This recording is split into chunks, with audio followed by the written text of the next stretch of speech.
오늘 주시는 하나님 말씀 예레미야 9장 20절에서 22절까지 봉독해 드리겠습니다. 1066쪽 예레미야 9장 20절에서 22절입니다.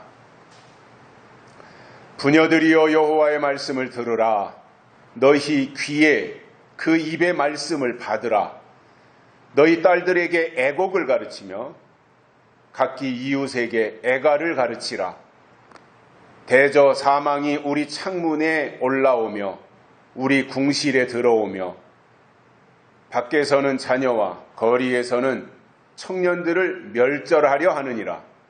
너는 이같이 이르라. 여호와의 말씀에 사람의 시체가 분토같이 들에 떨어질 것이며 수수하는 자의 뒤에 떨어지고 거두지 못한 뭇같이 되리라 하셨느니라. 아멘. 찜통 무더위에 모두가 건강하셨습니까? 그저께 뉴스를 잠깐 들었는데 올해 7월달 날씨가 온도계가 만들어진 이후로 가장 덥다고 합니다. 피해가 없도록 잘 대비하시기를 바랍니다. 오늘 본문은 부녀들에게 하신 말씀입니다. 예레미야 선지자를 통해서 하나님이 내려주신 말씀이고 부녀들에게 주셨다고 하는 것은 교회에 주신 말씀이기도 합니다. 핵심은 여호와의 말씀을 듣고 그 입의 말씀을 받으라, 이 내용입니다. 그래서 어떤 말씀을 왜 받아야 되는지에 대해서 제가 설명을 드리겠는데, 마태복음 4장에서 예수님이 40일 금식을 마치고 내려오시니까 즉각 따라붙은 것이 마귀였습니다. 그리고 예수님에게 요구한 것이 돌들로 하여금 떡이 되게 하라, 이렇게 주문했을 때 예수님은 사람이 떡으로만 살 것이 아니요 하나님의 입으로 나오는 말씀으로 살 것이니라, 이렇게 대답을 하셨습니다. 그것이 당연한 것이고요. 마귀는 항상 세상의 것을 가지고 영적인 것을 공격합니다. 그러나 하나님은 항상 영적으로 유익하게 하기 위하여 때로는 육체에 고통을 주시기도 합니다. 목적이 다르다는 이야기입니다. 마귀 사탄은 항상 영을 무너뜨리려는 시도를 하지만 하나님은 영을 유익하게 하는 역할을 해 주시는 것입니다.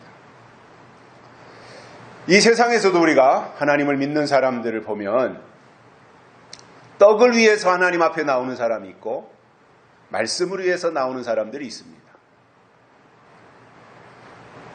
떡을 위해서 사는 사람들은 땅의 것을 얻기 위하여 교회를 이용합니다. 자기 목적을 달성하기 위하여 하나님을 수단으로 삼습니다. 그러나 말씀으로 사는 사람은 하나님의 것을 위하여 사는 사람입니다. 하나님의 뜻이 이루어지는 것이 가장 큰 기쁨이고 행복으로 생각합니다. 육신에게 중요한 것이 떡이라면 영적으로 중요한 것은 말씀이고, 영적인 교회가 어디냐면 영적 한다 그래서 영적인 교회가 아니라 사람들이 자질도 되지 않았는데 몰려다니거나 사람들을 충동하고 선동해서 계시록을 가지고 이상한 방향으로 끌고 가는 교회가 영적인 교회가 아니라, 가장 중요한 것은 그 교회에 하나님이 주신 약속의 말씀이 있어야 됩니다. 그리고 영적인 종들에게도 하나님이 때를 따라 내려주시는 예언의 말씀이 있어야 합니다. 영적인 공동체라고 하는 것은 무슨 이상한 신비적인 그러한 일을 하는 것이 아니라 당연하게 하나님이 그 시대에 주신 것이 있으면 거기가 바로 영적인 공동체라는 거예요. 하나님이 이 시대에 주신 예언과 약속의 말씀이 있으면 거기가 하나님이 보실 때 영적 공동체라는 말이에요. 이 시대에 부녀들이 해야 될 일이 있습니다. 그것이 뭐냐면 오늘 본문에서 이렇게 말씀합니다. 너희 딸들에게 애곡을 가르치며 이웃에게 애가를 가르치라. 이렇게 말씀했습니다. 이것이 이 시대 교회가 해야 될 일입니다. 애곡과 애가를 가르치라는 거예요. 그런데 왜 울어야 되느냐 이거예요. 무조건 그냥 내가 감정이 상하니까 울고, 내가 기분이 나쁘니까 울고, 내가 불쾌하니까 울고, 내가 억울하니까 울고, 이것이 아니라 하나님이 작정하신 그 일들이 우리 앞에 하나하나 이루어질 때가 되어가고 있는데, 잠자는 교회들을 보면서, 죽어있는 영혼들을 보면서 애곡하고 애가를 불러야 된다고 하는 이 내용을 설명하고 있는 것입니다. 우리가 하나님을 믿는 데 있어서 제가 가장 중요하게 생각하는 것이 있습니다. 그것이 뭐냐면 은사집회나 기복신앙을 주입하는 것이 아니라 살아계신 하나님의 약속의 말씀을 듣는 것이 교회가 해야 될 가장 첫 번째로 중요한 일이 아니겠는가, 그렇게 생각을 하고 있습니다. 왜냐하면 악한 세력들이 등장하면 하나님을 믿는 자들을 사정없이 공격할 거예요. 악한 세력, 마귀 사탄의 세력이 등장하면 세상 사람들을 공격하지 않습니다. 왜냐? 이미 세상 사람들은 사탄에게 속해 있습니다. 그렇기 때문에 악한 영들이 등장을 하면 교회를 공격하고 믿는 자들을 향해서 주도 면밀하게 계속해서 뭔가를 시도하고 발목을 잡고 넘어뜨리고 무너뜨리려고 하는 그 일을 하게 되기 때문에, 그러한 시도가 있을 때 믿음이 연약하다면 그 공격 앞에 처참하게 무너질 수밖에 없습니다. 그래서 하나님의 사람들에게는 미리미리 하나님이 주신 예언의 말씀들이 그 내면에 축적되어 있어야 됩니다. 그래야 예수님이 마귀를 물리칠 때도 기록된 말씀으로, 신명기의 말씀으로 사람이 떡으로만 살 것이 아니라 하나님의 입으로 나오는 모든 말씀으로 살 것이니라, 이렇게 물리쳤듯이 이 시대에도 우리 속에 채워진 하나님의 말씀이 있어야 그것으로 악한 세력들을 물리치고 처단할 수 있게 된다는 것입니다. 그래서 오늘은 부녀들이 여호와의 말씀을 듣고 울어야 하는 이유가 무엇인지 세 가지를 깨닫고 은혜를 받겠습니다. 첫째로, 사망이 엄습하기 때문이다, 이 말입니다. 사망이 다가오고 있다는 거예요. 여러분, 사람이고 동물이고 생존의 위험 앞에서는 본능적으로 살려고 몸부림치는 것이 정상입니다. 저는 어려서도 닭을 많이 잡아봤어요. 제가 초등학교 한 3, 4학년 때까지는 아버지가 주로 닭을 잡으셨어요. 왜냐하면 교회에 뭐 명절 때 이럴 때 되면 시골에서 이제 주로 뭐 닭을 가져오고, 이렇게 키운 닭을 가져오고 그래요. 그런데 마냥 키울 수가 없잖아요. 그럼 이제 어느 날 한 마리씩 잡아서 이제 우리 가족도 식구들이 모여서 먹는데, 제가 어렸을 때는 아버지가 잡으시다가 제 기억은 한 5학년이나 6학년쯤 되었을 때 저를 부르시더니 잡는 방법을 다 알려주시더라고. 설명을 다 하시더라고. 물론 그 전에도 쭈그리고 앉아서 아버지가 잡을 때 이렇게 들여다는 봤는데, 어느 날은 그거에 대해 설명을 다 하시더라고. 어떻게 털을 뽑아야 되고, 털을 뽑기 위해서는 물을 어떻게 끓여야 되고, 털을 뽑은 다음에는 어떻게 내장을 다 끄집어내야 되고, 이걸 다 설명을 하시고, 그 다음부터는 너가 한번 해봐라. 그래가지고 제가 잡기 시작했어요. 그런데 그 닭을 잡을 때도 그 닭이 뭔가 이제 위기에 처했다는 것을 직감하잖아요. 그리고 그때부터는요, 막 살기 위해서 발버둥을 쳐요. 이게 본능인 겁니다. 사람이고 동물이고 다 똑같으리라고 봅니다. 그렇기 때문에 사망을 좋아하는 경우는 거의 없다는 거예요. 죽고 싶은 사람은 없다는 거예요. 동물이고 사람이고 똑같다는 거예요. 왜냐? 그것은 본능이기 때문에. 우리가 교회를 통해서 지금 신앙생활을 하고 있는데 그 이유 중 하나는 이런 것입니다. 우리가 다 본질상 진노의 자식들인데 하나님의 은혜를 덧입어서 사망에서 생명으로 옮겨졌기 때문에 나를 살려주신 하나님께 감사한 마음으로 하나님께 나아가 하나님을 경배하는 것입니다. 이것이 우리가 신앙생활하는 이유 중에 하나입니다. 사망에서 생명으로, 죽음에서 삶으로 옮겨주신 그 하나님께 감사를 표시하는 겁니다. 예배를 통해서. 그러나 교회에 나와 있다고 해서 모두가 다 사망에서 생명으로 옮겨지는 것이 아니라 조건이 맞아야 되는 것입니다. 즉, 사망이 오기 전에 하나님의 말씀을 들어야 하고 심판 앞에서 심판이 오기 전에 애곡과 애가로 울부짖어야 하는데 왜 그렇게 해야 되느냐면은 사망이 창문에 올라오고 우리 궁실에 들어온다고 말씀하고 있기 때문입니다. 사망의 그림자가, 즉 이스라엘 백성들이 출애굽을 할 때 죽음의 그림자가 다 집집마다 다 들어가고 죽음의 그림자가 통과하면 그 집의 장자는 다 죽잖아요. 짐승들도 첫 것은 다 죽잖아요. 그러니까 그때서 곡하는 소리가 나지 않습니까? 그런데 히브리 민족은 양을 잡아 설주와 임방에다가 피를 발랐더니 죽음의 연기가 뛰어넘어간 거예요. 그 집은 뛰어넘어간 거예요. 그러니까 거기에서는 이 죽음으로 인한 울부짖는 소리는 나오지 않았던 것입니다.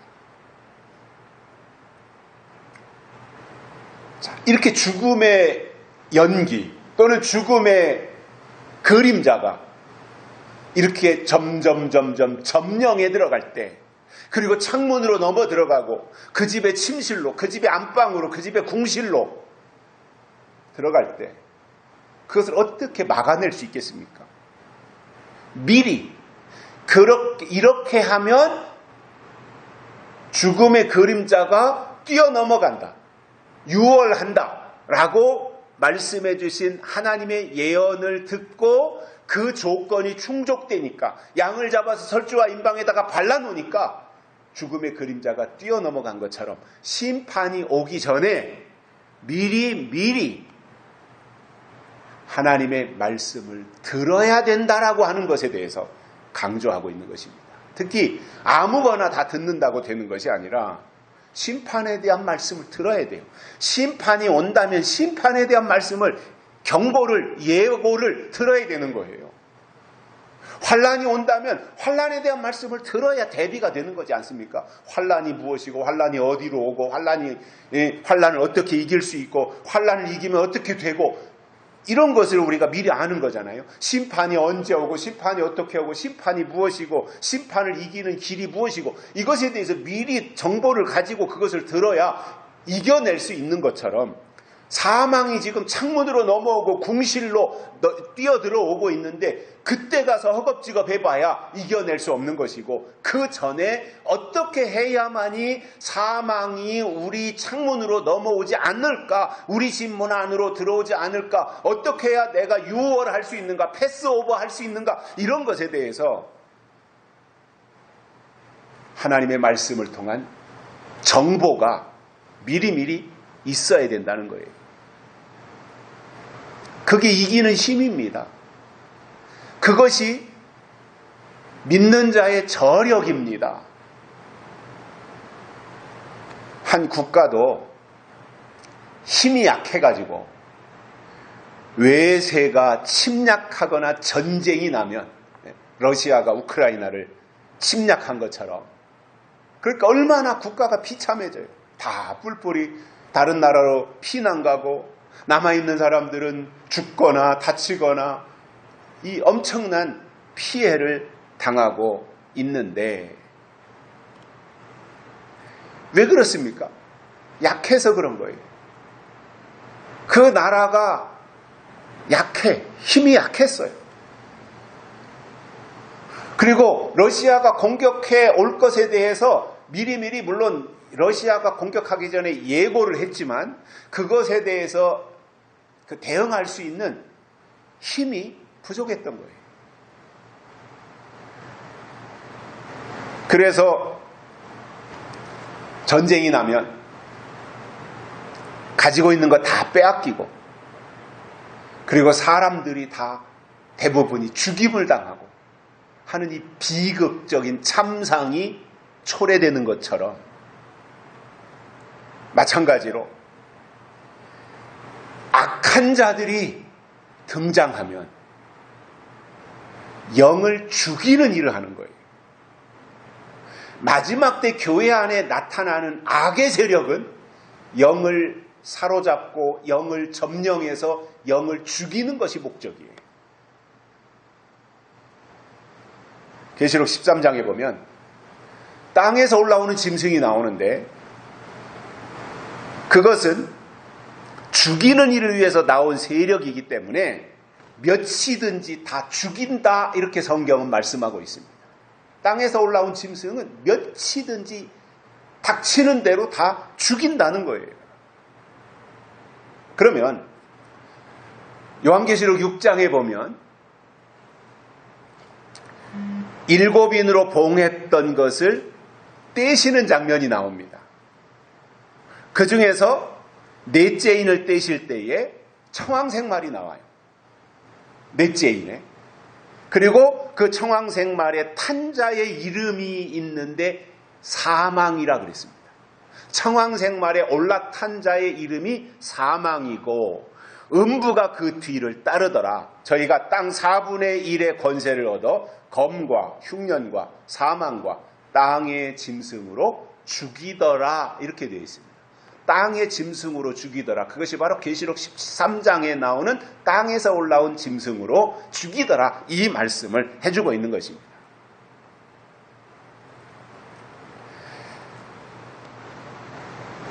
그래서 요한계시록에서 사망은 영이 죽는 사망이에요.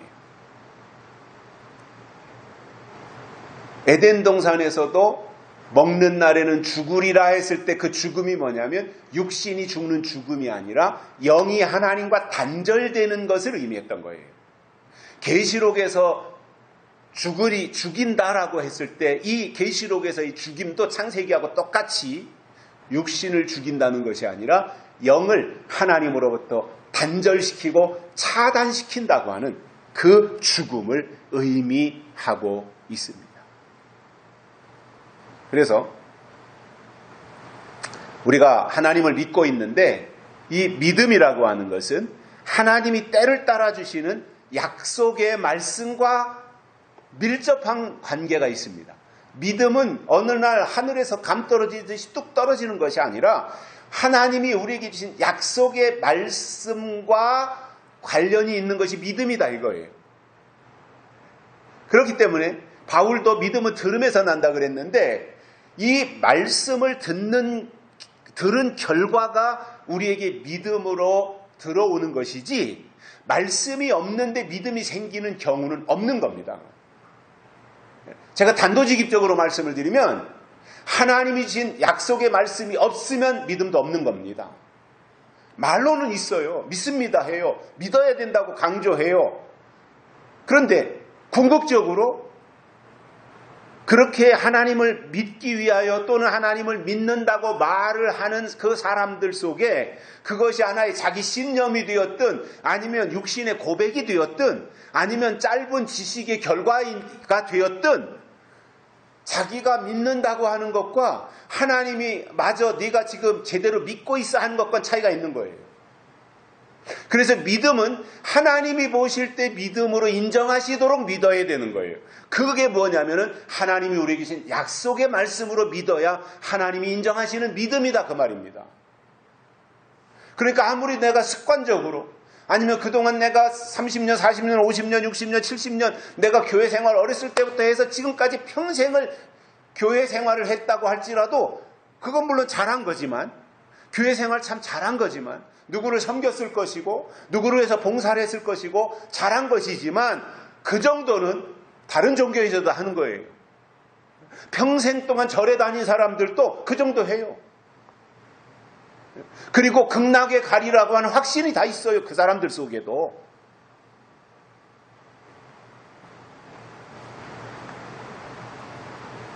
문제는 뭐냐면 최종적으로 그것에 대해서 인정하시는 분의 뜻대로 해야 하나님이 예비하신 세계에 들어가는 것이지 내가 믿습니다 했다고 해서 그 세계에 들어가는 것은 절대로 아니라는 말이에요.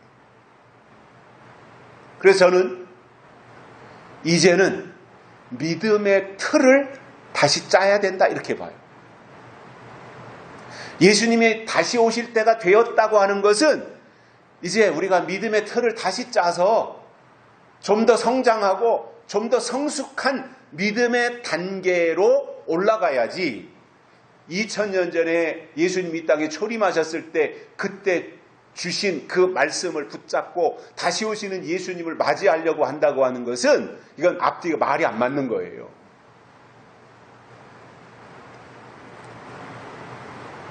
그래서 믿음은 때를 따라주시는 하나님의 약속과 관계가 있기 때문에 그냥 주일날 교회에 가서 예배 참석하고 주여 주여 하면 다 믿음이라고 생각하는 것은 착각이고 절대 그것은 성립되는 말이 아니라는 것입니다.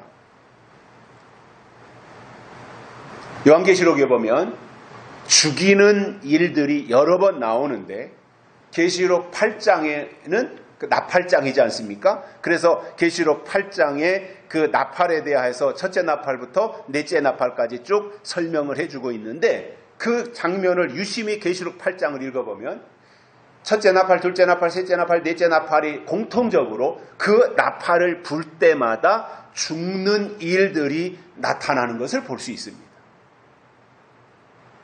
그리고 계시록 13장에는 땅에서 올라온 짐승이 앞으로 나타날 적그리스도 우상을 만들어 놓고 그 우상에게 경배하지 않으면 다 죽이는 일을 할 것이라고 계시록 13장에서도 설명을 해주고 있습니다. 그래서 계시록의 속 내용을 들여다보면 한편에서는 살리는 일을 하는 것에 대한 설명이에요. 어떻게 살 수 있느냐, 하나님이 어떻게 살리시느냐, 이것에 대한 설명이고 다른 한편으로는 죽이는 것에 대한 설명을 해주고 있고 이러한 내용에 대해서 우리가 잘 살펴서 어떻게 해야 살리는 하나님 편에 속해서 산자로서 다시 오시는 예수님을 맞이할 수 있는가, 변화체가 되어서 어떻게 그 천년왕국에 들어갈 수 있는가, 이런 부분들에 대해서 계시록을 유심히 살펴보면서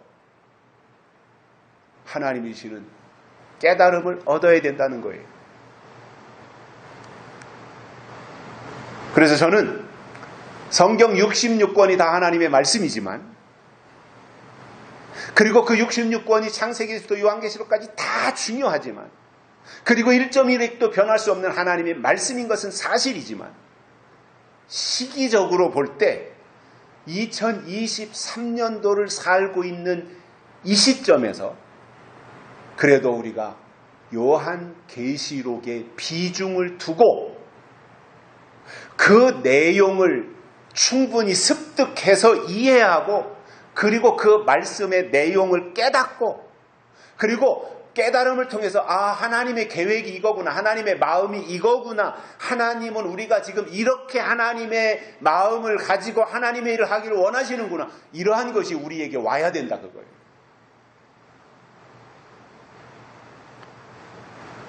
오늘 말씀에서는 사망이 엄습한다고 하면서 깨어있는 부녀들은 하나님의 말씀을 들으라 이렇게 설명하고 있습니다. 제가 지난주에도 다 설명을 드렸었는데 히브리 민족은 솔로몬이 죽고 난 이후에 남왕국, 북왕국으로 갈라지고 남왕국은 르호보암을 중심으로 해서 유다가 중심이 되었고, 그리고 북왕국은 여로보암이 10지파와 함께 차지하게 됩니다. 그러면 남왕국 유다에게 중요한 것은 예루살렘 성전이었습니다. 유다 백성들에게 가장 중요한 것은 성전이었어요. 성전이 중요하다고 하는 것은 그들에게 하나님의 말씀이 중요했다라고 하는 의미가 됩니다. 그러나 북왕국 10지파에게 중요한 것은 땅의 것이었습니다.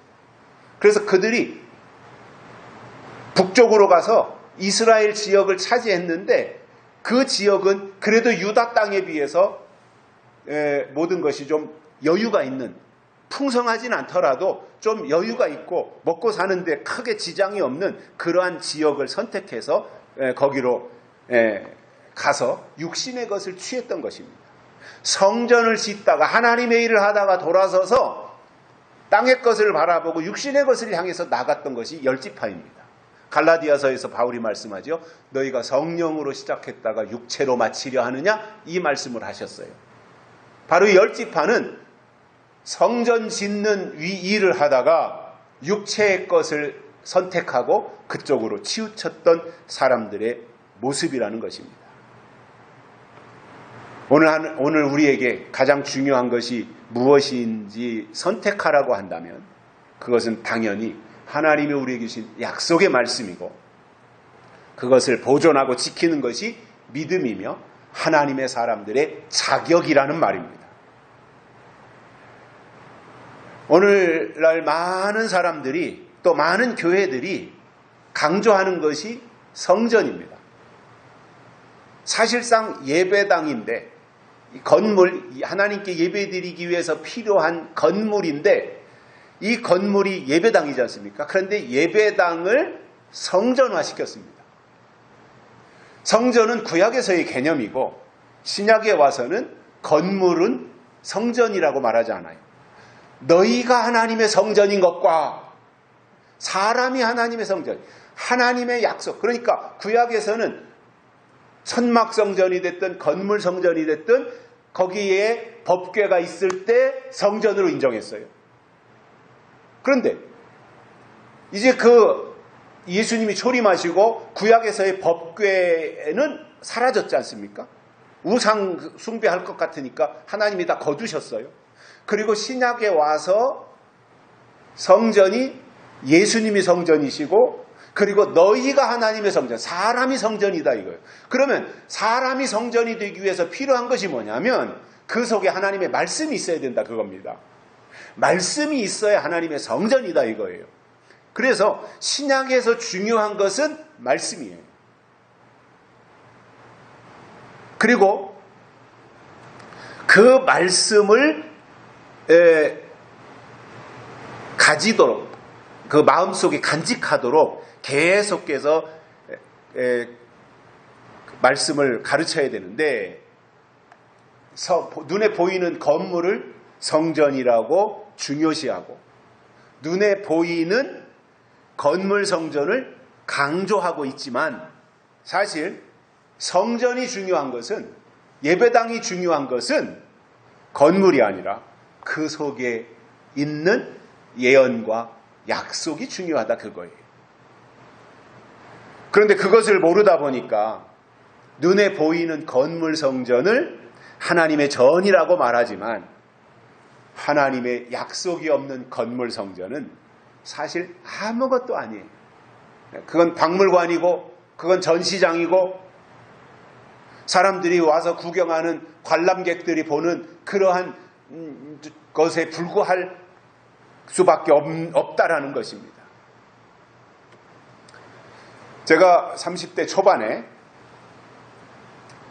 아버지께서 한참 그 집회를 인도하시며 활동하실 때인데, 계시록 어느 날 제 마음에 이제 걸린 게 하나 있었어요. 아버지가 설명하시는 것 중에 계시록 9장을 설명하실 때 금, 은, 동, 목석, 우상에게 절한다.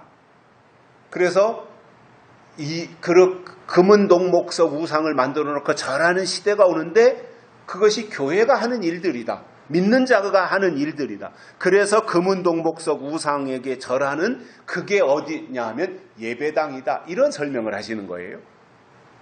근데 그게 이제 저한테 마음에 하나가 걸린 거예요.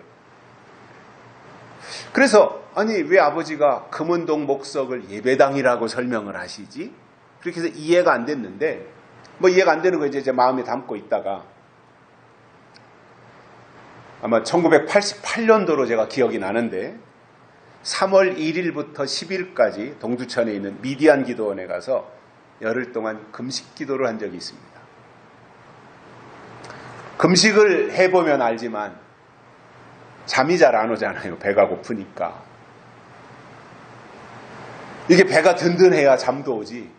꼬르륵꼬르륵하고 뱃속에서 자꾸 먹을 거 들여보내라고 하니까 잠도 잘 깊은 잠이 안 들고 이렇게 깔아져가지고 잠깐 또 잠들었다가는 깨면 또 말똥말똥해지고 밤이면 이제 그것을 반복하는데 아마 금식 며칠째였는지는 모르겠어요. 제 옆방에서는 40일 금식 기도하는 목사님이 금식하시는데 저보다 더 쌩쌩하시더라고요. 그분은. 저는 그때 아마 한 5일이나 6일째 이렇게 뭐 지나갔을 것으로 생각이 드는데 밤에 이제 12시 좀 지났을 그 무렵에 잠도 안 오고 하니까 성경을 펴놓고 읽고 있는데 그때 제가 역대기를 읽었어요. 근데 그날 밤에 성경을 읽고 있는데 제 눈에 확 들어와서 저를 사로잡는 성경 구절이 있었습니다. 그것이 뭐였냐면 솔로몬이 성전을 짓는 내용인데 솔로몬이 성전을 지을 때 무엇으로 지었냐면 금, 은, 동, 철 그리고 백향목과 잣나무로 짓는 내용이 역대하 2장 7절과 8절에 나오는 거예요. 그래서 그것을 보고는 제가 눈이 번쩍 띈 겁니다. 그래가지고 뭐 갑자기 막 제가 가슴이 뛰는 거예요. 그래서 다시 읽고 또 읽으면서 무릎을 치면서 좋아한 이유가 있습니다. 그게 뭐냐면 아버지가 말씀하신 금, 은, 동, 목석, 우상을 예배당이라고 말씀하신 근거를 제가 성경에서 찾았기 때문에 굉장히 기뻤던 겁니다.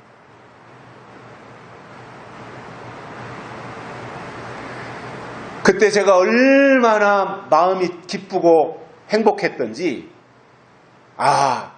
그래서 아버지가 금은동 목석 우상을 예배당이라고 하셨구나. 솔로몬이 그것으로 예배당을 지었기 때문에 성전을 지었기 때문에 아버지가 그것을 근거로 해서 말씀하셨구나. 그러면 그렇지. 우리 아버지가 성경에 없는 것을 말씀하실 리가 없지 하고 기뻐했던 기억이 있어요. 여러분, 신앙생활이라고 하는 것은 내 육신이 당장 잘 되고 문제가 해결되며 벼락부자가 되는 도깨비 방망이 하나를 가지는 것이 아니라 우리의 영이 살고 우리의 영이 하나님 앞에서 잘 되는 것이며 그러기 위해서 하나님이 때를 따라 주시는 말씀에 충실해지는 것입니다.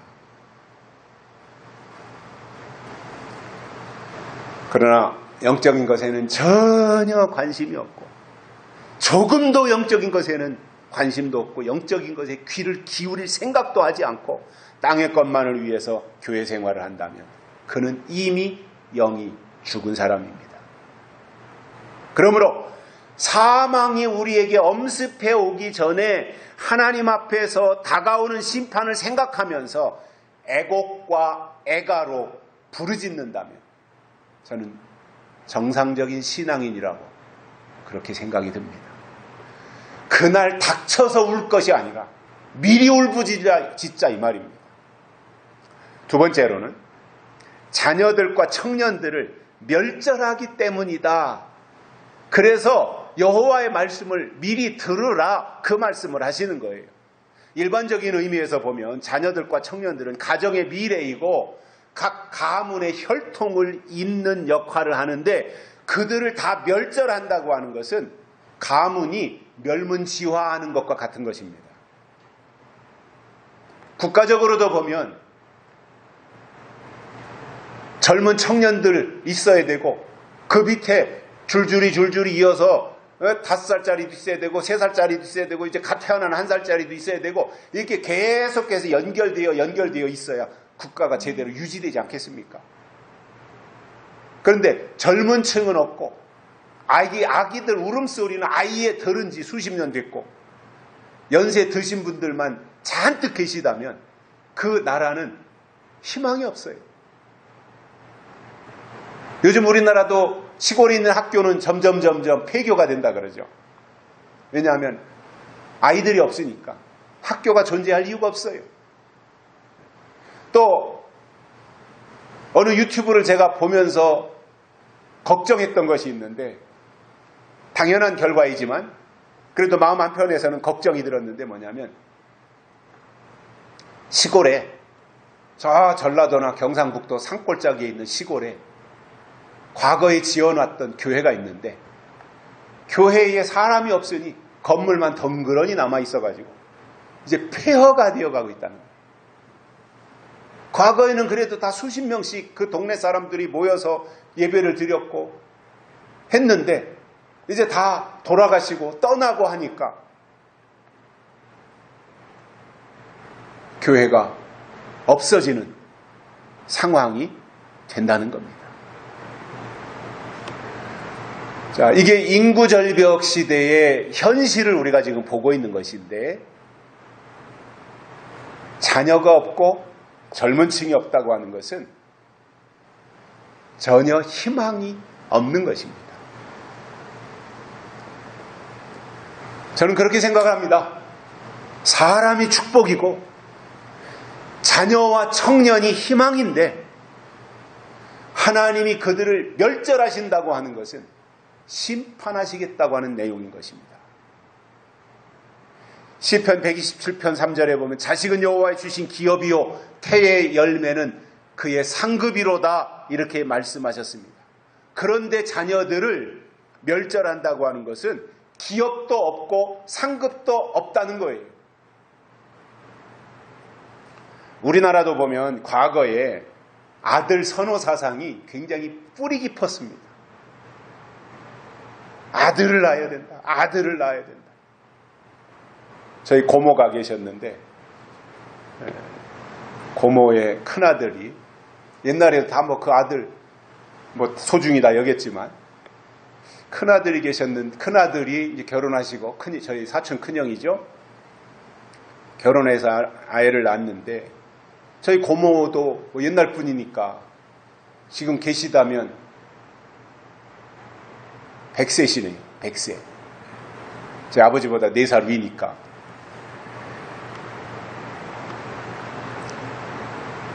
그런데 그 큰아들이 결혼해서 초등학교 교사하고 결혼을 했는데 애를 낳는데 첫애가 딸이에요. 둘째도 또 낳는데 또 딸이에요. 세 번째도 또 낳는데 또 딸이에요. 그러니까 고모가 좀 성격이 괄괄하신데 고모가 하시는 말이 그놈의 뱃속에는 딸만 들었냐고 이제 이렇게 이제 화가 나서 하셨는데 다행히 4번째 이제 아들을 낳습니다. 그 옛날의 상황이라고 하는 것이 그렇잖아요. 왜 그렇게 아들 했겠느냐 하면 유교의 영향이에요. 저는 그렇게 생각이 들어요. 유교의 영향으로 제사 지내는 문제가 중요해서 조상 제사 지내는 문제. 그 다음에 가문의 대를 잇는다고 하는 혈통을 잇는다고 하는 이것이 굉장히 중요하게 생각되던 때였어요. 그래서 그 제사를 지내야 되니까 장자에게 부모의 재산을 다 상속해 주는 거잖아요. 그리고 그 자식은 부모의 제사를 다 챙겨야 됐던 것이고 성경도 보면 놀랍게도 아들 사상인데 로마서에서 바울이 말씀하는 것을 보면 모든 피조물들이 고대하는 바는 하나님의 아들들이 나타나는 것이니 이렇게 설명하고 있습니다. 즉 하나님의 관심도 아들이라는 말입니다. 그런데 정작 이 시대에 하나님의 아들이 되어야 될 사람들은 아들에 대해서 관심이 없어요. 하나님의 아들 되는 것에 대해서 관심이 없고 그냥 대충 교회에 이름 걸쳐놓고 있으면 내가 나중에 죽어서 천국에 간다는 정도로만 생각하고 신앙생활을 하고 있습니다. 그러나 천국에 간다고 하는 것이 그리 쉬운 일이 아닙니다. 교회만 다니면 천국에 간다고요? 천국에 들어가기 위한 조건은 예수 그리스도를 나의 주, 나의 하나님으로 믿어야 되고 그것을 위해서 성령으로 거듭나야만 한다는 것입니다. 성령으로 거듭나고 예수 그리스도를 나의 주, 나의 하나님으로 믿어야 되는 이 전제 조건이 있는 것이지 그것과는 상관이 없이 그냥 주일날 예배에 참석하고 교회나 갔다 왔기 때문에 천국 간다고 한다면 그것은 거짓말인 거예요. 우리가 정말 하나님 앞에서 신앙생활을 제대로 하기 위해서는 하나님의 요구에 맞춰서 신본주의를 근간으로 한 절대 신앙을 가지고 있어야지 한쪽 다리는 교회에다가 들여놓고 한쪽 다리는 세상에다가 내려놓고 그리고 양다리 걸치고 뒤죽박죽 다 섞여 있다면 그가 어찌 천국에 입성할 수가 있겠습니까? 물론 전도를 하기 위해서 교회 나오면 전국 가요 할 수 있어요. 그건 전도하기 위해서니까. 사탕도 나눠주고 껌도 나눠주면서 예수 믿고 전국 가세요. 예수 믿고 구원 받으세요. 할 수 있어요. 그때 정말 어린아이와 같은 어린아이와 만도 못한 아주 단계가 낮은 그러한 사람들에게 그 큰 원대한 하나님의 뜻을 설명하면 알아듣지 못하잖아요. 그러니까 교회 다니면 전국 가는 거예요. 교회 다니면 구원받을 수 있어요. 이렇게 가볍게 이야기할 수 있는 것이고 그래서 그 사람들을 전도해가지고 교회에 들어왔을 때 잘 오셨다. 그리고 이제 우리가 같이 신앙생활을 잘 하자. 그래서 우리가 천국에 같이 가자. 이렇게 할 수 있단 말이에요. 그런데 그 처음 신앙생활을 시작할 때 했던 그 말을 5년이 지나서도 그 말 해주고 10년이 지나서도 그 말 해주고 20년이 지나서도 그 말에서 더 이상 발전하지 않고 맨날 똑같은 그 말만 처음 믿을 때 했던 그 말을 해줄 뿐 하나님의 약속에 대해서 한 번도 말하지 않는다면 그것은 문제가 심각하다는 이야기입니다.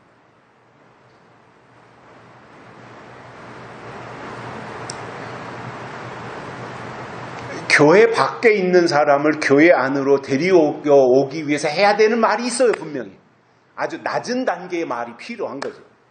그러나 그렇게 해서 교회에 들어와서 이제 등록을 하고 세례를 받고 그리고 교회 직분을 받고 이렇게 하는 단계까지 갔다면 그때 해줘야 될 말은 다른 거예요. 복음과 함께 고난을 받아야 되고 자기 십자가를 짊어져야 되며 출애굽을 해야 되고 홍해를 건너야 되며 광야로 나가서 하나님에 의해서 새로 지으심을 받아야 된다라고 하는 이 말을 해줘야지. 그게 안 되면 말하는 설교자나 그 말을 듣고 있는 신자들이나 똑같이 지금 아직도 애굽에 머무르고 있다고 하는 이야기밖에 수준밖에는 안 되는 것입니다. 예수님은 마태복음 24장에서 이런 말씀을 하셨습니다. 그날에는 아이 뵌 자들과 젖 먹이는 자들에게 화가 있으리라고 하셨는데 대환란이 시작됐는데 그때 가서 젖을 먹이고 있다면 그는 심판당한다 그 말입니다. 그러므로 초등학문에서 벗어나야 됩니다. 우유나 이유식을 먹는 것에서 벗어나야 됩니다. 세상적인 복받는 신앙에서 벗어나야 됩니다. 그리고 빨리 장성해야 됩니다. 단단한 식물을 먹어야 됩니다. 하나님의 더 큰 뜻을 발견해야 됩니다. 예레미야 선지자가 자녀들과 청년들을 멸절한다고 하는 것은 하나님의 약속 안에서 성장하고 발전하지 않는 미숙한 신앙이나 분별력이 떨어지는 자들에 대해서는 하나님이 심판하시겠다 단호하게 말씀하신 것입니다. 세 번째로는 사람의 시체가 분토같이 떨어지기 때문이다 이렇게 말씀하고 있습니다. 여기서 분토는 분이 뭐냐면 똥분자예요. 똥. 그래서 인분하잖아요. 인분 또는 가축분뇨 이런 말 하죠. 그 분이 똥이라는 말이에요. 그러니까 분토는 똥하고 혼합되어진 흙이다 말입니다. 그러니까 썩은 흙을 말하는 거예요. 썩은 흙. 우리 육체가 썩은 흙이 된다 그 말입니다. 똥이 섞인 썩은 흙이 된다는 거예요. 하나님이 태초에 에덴 동산에서 사람을 만드실 때 흙으로 사람을 만드시고 그 코에 생기를 불어넣으시니 생명이 되었다고 했습니다. 그런데 마지막 에레미야 선지자가 설명하는 내용을 보면 흙으로 지은 사람이 그 자체로 하나님의 형상을 보존하고 가야 되고 질적으로도 그 하나님의 형상을 보존해야 되는데 거기에 똥이 섞여가지고 썩은 흙이 되어진다면 썩은 육체 가지고 어떻게 하나님의 영광을 드러낼 수 있겠냐는 거예요.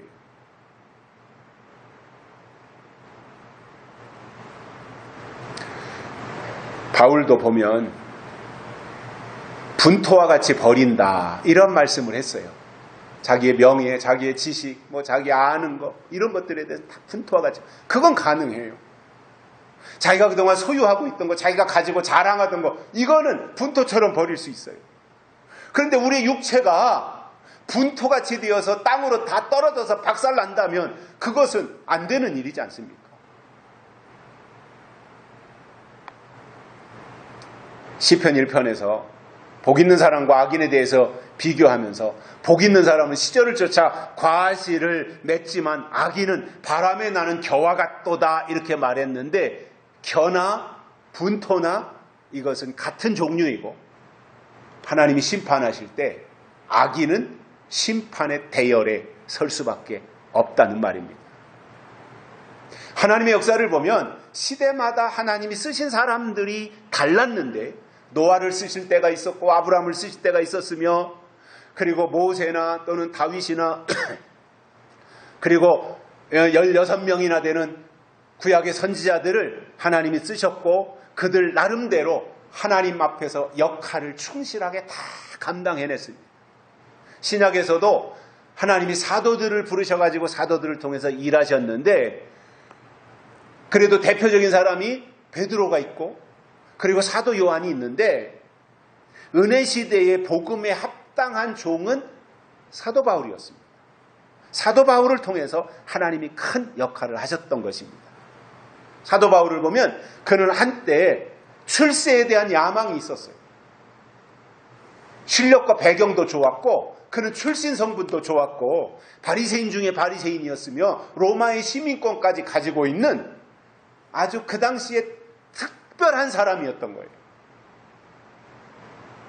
그러나 그가 하나님을 만난 이후에는 변화되어서 자신이 알고 있던 모든 것들, 그것이 지식이 되었던 학문이 되었던 이러한 모든 것들을 다 분토와 같이 버리고 예수의 십자가를 위하여 목숨을 내어놓은 사람이 되었습니다. 예수님이 이 땅에 재림하실 때가 되면 합당한 종은 예언의 말씀으로 해를 입은 여자에게 소속을 두고 진실과 충신이요 하나님의 말씀으로 백마를 타고 이 땅에 다시 오시는 예수님을 따르는 하늘 군대가 되어야 됩니다. 어느 시대를 막론하고 하나님 앞에 합당한 종은 자기 것이 없어요. 그리고 하나님의 뜻에 사로잡혀서 다윗과 같이 하나님의 마음에 합당해서 하나님의 뜻을 다 이루게 되는 이 단계가 하나님 보시기에 합당한 종의 모습이었습니다. 우리가 살면서 늘 느끼고 또 경험도 합니다마는 육신적으로도 때가 지난 것에 대해서는 아무짝에 쓸모가 없는 낡은 것들이잖아요.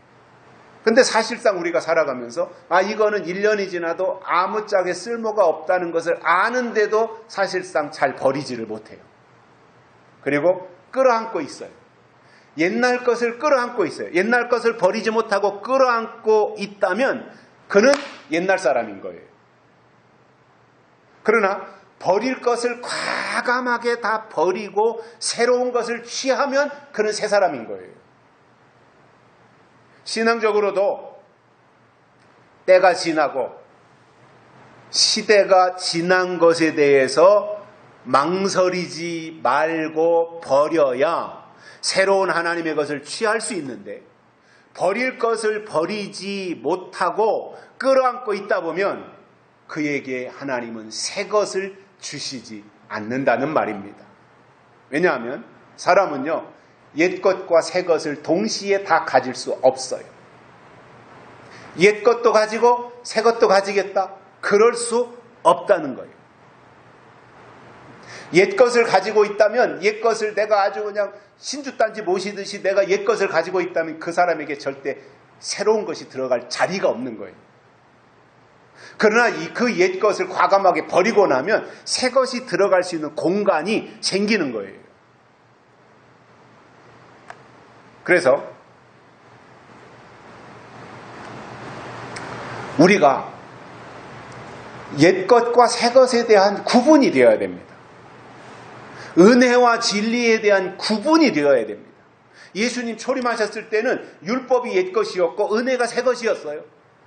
그래서 율법과 은혜에 대한 구분이 되었어야 돼요. 근데 바리새인들 그걸 못했던 거예요.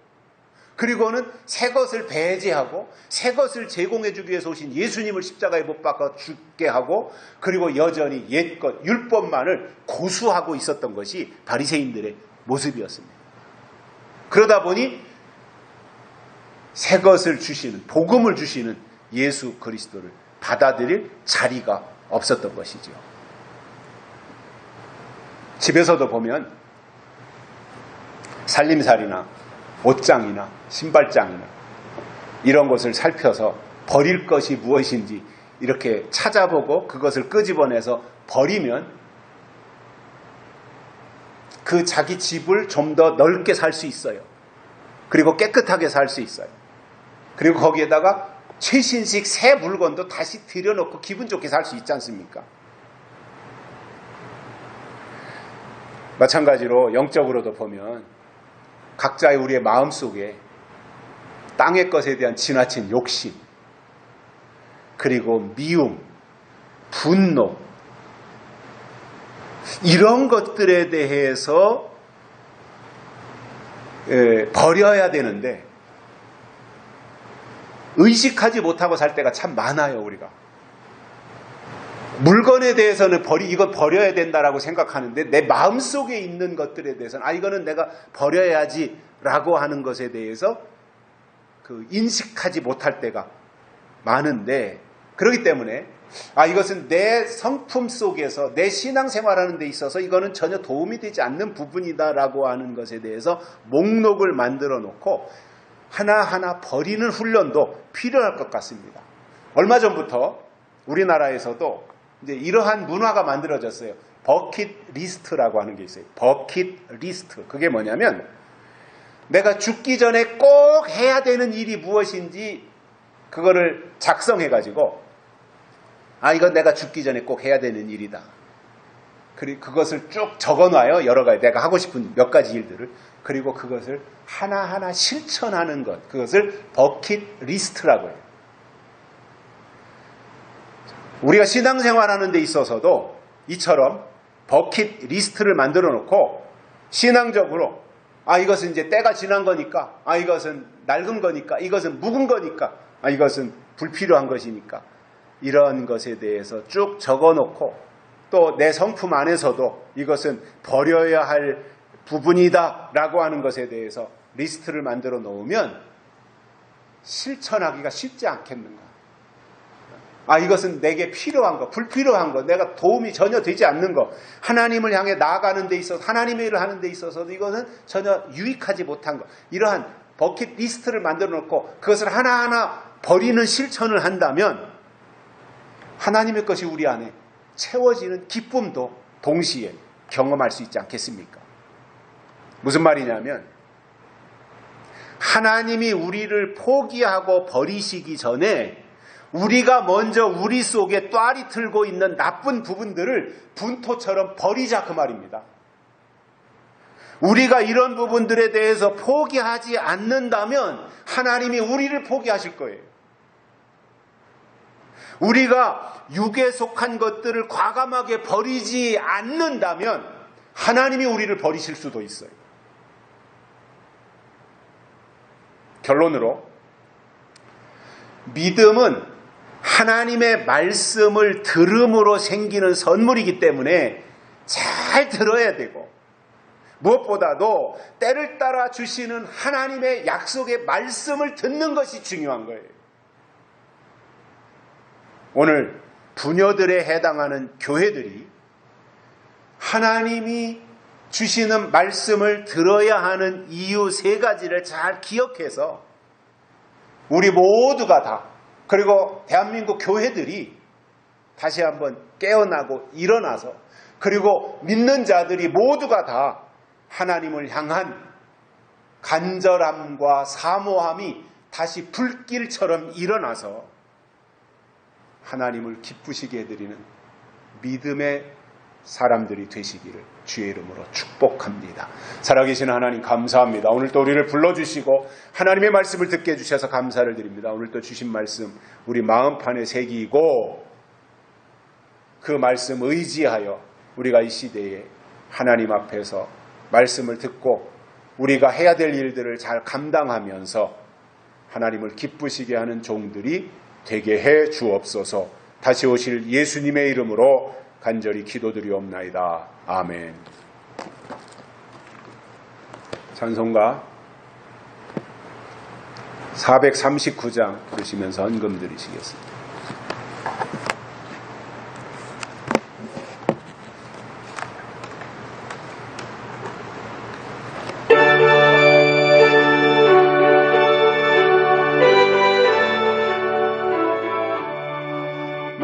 만세반석 열린 곳에 내가 숨어 있으니 원수마귀 손 못 대고 환난 풍파 없도다.